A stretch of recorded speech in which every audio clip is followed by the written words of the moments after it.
Story coming from West Asia, where Al-Qaeda's second chief in command was killed in Iran 3 months ago. Intelligence officials have confirmed the news to a US-based publication, the New York Times. Abdullah Ahmed Abdullah, who went by the name Abu Muhammad al-Masri, was accused of being one of the masterminds of the deadly 1998 attacks on American embassies in Africa. 224 Kenyans were killed in the terrorist attack. Al-Masri was shot dead by 2 assassins on the streets of Tehran on 7th of August, the same day on which the attacks took place nearly 22 years ago. The killing was carried out by Israeli operatives at the behest of the United States. But the US involvement in the incident still remains unclear, as Washington refrains from making any comments on the killing. The US had been tracking the movements of al-Masri and other Al-Qaeda operatives in Iran for many years. Al-Masri was one of the founding leaders of the extremist organization and was speculated to be the next chief of Al-Qaeda. Masri was killed along with his daughter, the widow of Osama bin Laden's son, Hamza bin Laden. For the last few months, rumors of Masri's death were doing the rounds. And now, for reasons that are still unclear, Al-Qaeda has not announced the death of one of its top leaders.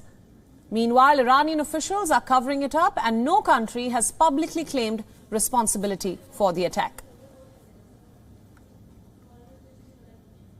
Moving on, in a major development, France has killed senior Al-Qaeda leader during an operation in northern Mali. Armed Forces Minister Florence Parly made the announcement earlier today and said that this is a major success in the fight against terrorism.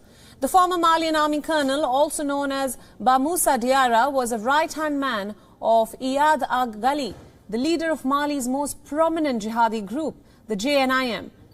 French leader Parly said that the jihadist outfit was responsible for several attacks on soldiers and civilians in Mali and neighboring regions as well. Moussa, who also featured on the US terrorism list, was knocked down after an operation involving ground troops and helicopters. This comes after a series of operations which have seen French forces kill dozens of Islamist fighters in recent weeks.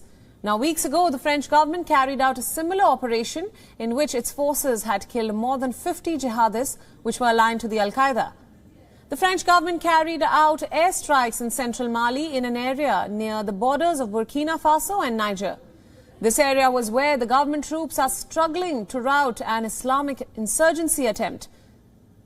The government not only neutralized more than 50 jihadists, but they also confiscated arms, materials and other vehicles.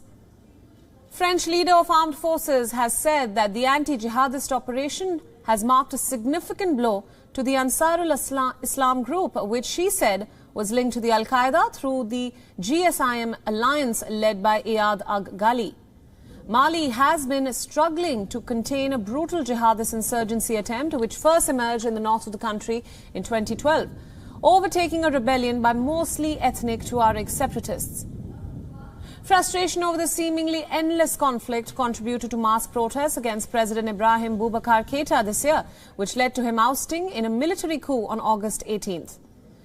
In order to curtail the terrorist activities, the United Nations has some 13,000 troops deployed in Mali as part of its peacekeeping mission known as the MINUSMA, while France has 5,100 soldiers deployed in the Sahel region.